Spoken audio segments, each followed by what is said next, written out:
हरि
नाहं वसामि वैकुण्ठे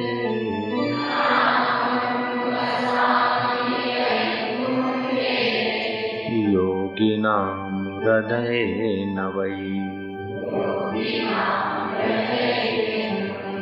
मद्भक्ता यत्र गायन्ति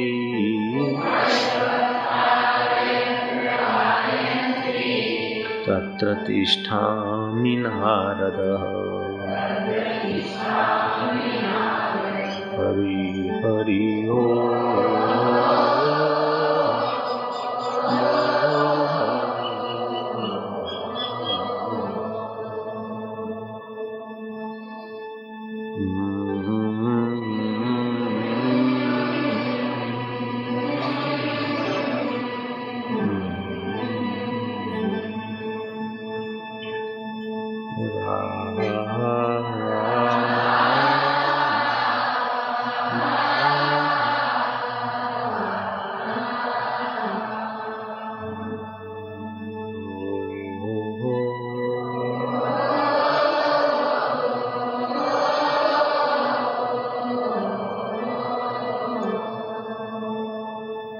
हृदय में भाव होता है, नाभि केंद्र के इलाकों में क्रिया शक्ति होती है और ऊपर के केंद्र में विचार शक्ति होती है।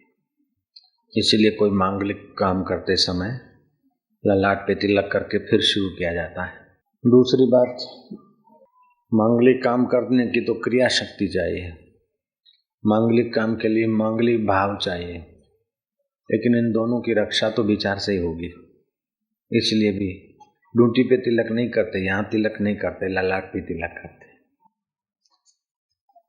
जिस देश में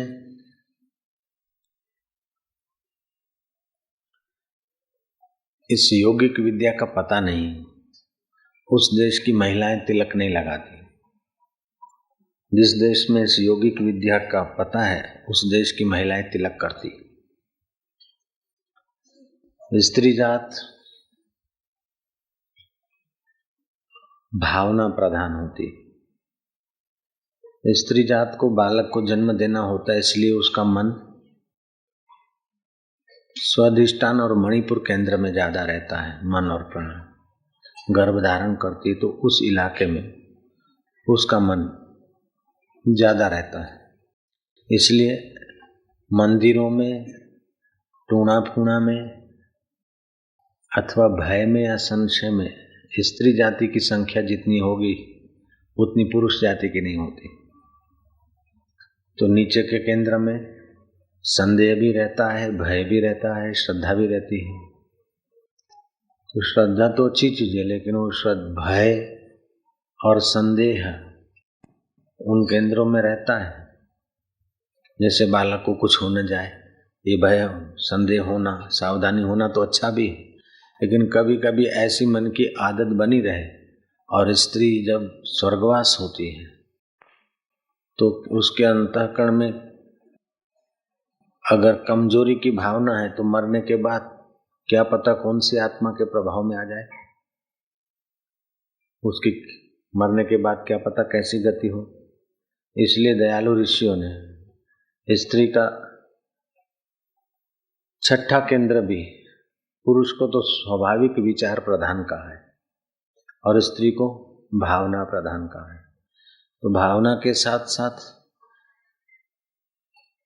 संदेह और भय, वहम, टूणा फूणा तावीज वालों के पास पुरुषों की लाइन नहीं देखोगे जितनी स्त्रियों की होगी। मनोती मानने में भी अथवा संशय करने में भी पुरुषों की अपेक्षा स्त्रियों का संख्या अधिक मिलेगी। तो दयालु पुरुषों ने सोचा कि स्त्री में पालन करने की, भरण पोषण करने की, गर्भ धारण करने की कुदरत ने जो स्वाभाविकता दी है, उस स्वाभाविकता का तो ठीक है, लेकिन साथ साथ में उस स्वाभाविकता से अस्वाभाविक उसकी गति न हो जाए। क्योंकि नीचे के केंद्रों में ही रहे, मूलाधार में, स्वाधिष्ठान में, मणिपुर केंद्र में, तो मरने के बाद उसका मन कमजोर होगा तो किसी भी आत्मा का, किसी भी जीव का, किसी भी प्रकृति के वातावरण का उस पर प्रभाव पड़ जाए। इसलिए स्त्री को तिलक करने की रीत चला दी। पुरुष को जरूरी नहीं स्त्री रोज तिलक करे, फिर स्त्री रोज तिलक करे तो स्त्री का मनोबल बढ़ जाएगा, तो हो सकता है कि पुरुष को भी नाथ ले। इसलिए फिर और खोजा कि सुहागिन स्त्री माघ डाले, माघ में सिंदूर डाले, अथवा तो एक तिलक तो अपना यहाँ करे, दूसरा सुहाग की निशानी के मेरे ऊपर पति का अनुशासन अथवा पति के विचार, पति की आज्ञा, तो पति पत्नी में मेल रहने के लिए फिर वो दूसरे तिलक की भी जरूरत पड़ी। तो साधु लोग तो ये पूरा ललाट रंग लेते हैं, ये क्या है? जैसे गाय भैंस घास खाती है, लेकिन सार सार गेहूं और बाजरी मनुष्य खा लेता है। ऐसे ही शरीर में जो हमारी शक्ति पैदा होती है, कामकाज में मोटी मोटी शक्ति खर्च होती है, लेकिन विचार में सूक्ष्म शक्ति खर्च होती है। दही तो 5 किलो होगा, लेकिन उसमें से घी 5 किलो नहीं निकलेगा, 5 पाव भी नहीं निकलेगा, 500 ग्राम भी शायद निकलता हो कि नहीं। तो वो तो सार है। ऐसे ही हम जो खाते पीते हैं, उससे जो सार चीज शरीर में बनती है, एकदम सूक्ष्म सार। तो विचारवान जो सत्संग करते हैं उनको तो वो सार वस्तु खर्च होती है। वो शारीरिक शक्ति से 13 गुनी ज्यादा, बौद्धिक काम में, सार काम में 13 गुनी ज्यादा एनर्जी खर्च होती है, ऐसा मैंने सुना है। तो जो संत लोग हैं उनका तो बौद्धिकता की पराकाष्ठा पे सत्संग करने की जिम्मेदारी होती है। तो वे लोग अगर चंदन तिलक पूरे ललाट में लगाएंगे तो बोलने से एक तो मस्तिष्क पे गर्मी नहीं चढ़े, और दूसरा उन ज्ञान तंतुओं को इस प्रकार का थोड़ा बहुत खुराक भी मिल जाए। इसलिए साधु लोग अथवा व्यास का पहले चंदन से पूजन करके बाद में कथा होती, फिर उनके आगे फूल रखे जाते हैं, संतों के आगे फूल रखते हैं, चाहे भागवत की कथा हो, चाहे रामायण की हो, चाहे गीता की हो, चाहे कोई महापुरुष हो, तो वे आए उसके पहले उनका चंदन तिलक और फूलों से सत्कार पूजन होता है। तो फूल क्यों रखने पड़ते हैं? ताजे फूल, आजकल तो अमेरिकन फूल में केवल देखने की शोभा है, सुगंध नहीं। ताजे फूलों में सात्विक सुगंध से मन प्रफुल्लित रहता है, आह्लादित रहता है। मन को आनंदित रखने में ताजे फूल सहायक होते हैं।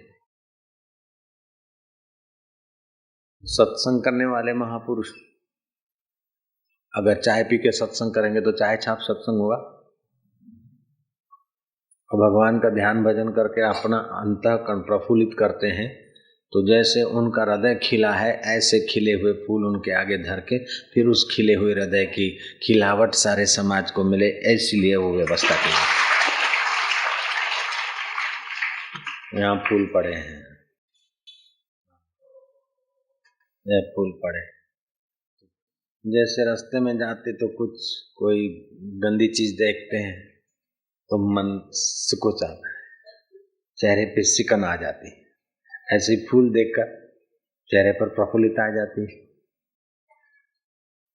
तो साधक अपने घर में फूल क्यों रखते पूजा के रूम में? क्योंकि पूजा के रूम में भी रोज नहीं तो कभी कभार ताजे फूल हों सुगंधी वाले, तो पूजा के रूम की महत्ता बढ़ती, प्रफुल्लितता रहती।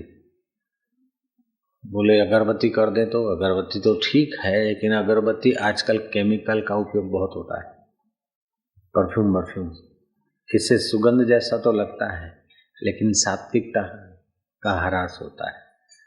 इसीलिए अच्छी सात्विक अगरबत्तियां हो तो ठीक है, लेकिन बड़ी बड़ी कंपनियों में जो मिलता है माल, वो नाम बड़े दर्शन, छोटे एडवर्टाइज, पैकिंग, ये वो परफ्यूम का उपयोग होता है।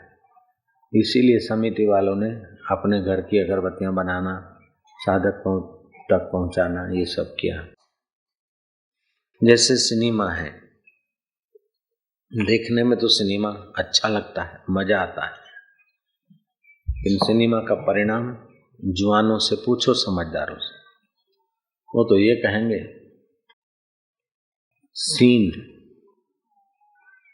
सीन और माँ, जो सत्यानाश करने की जननी हो उसका नाम है सिनेमा। सिनेमा से चरित्रहीन होते हैं,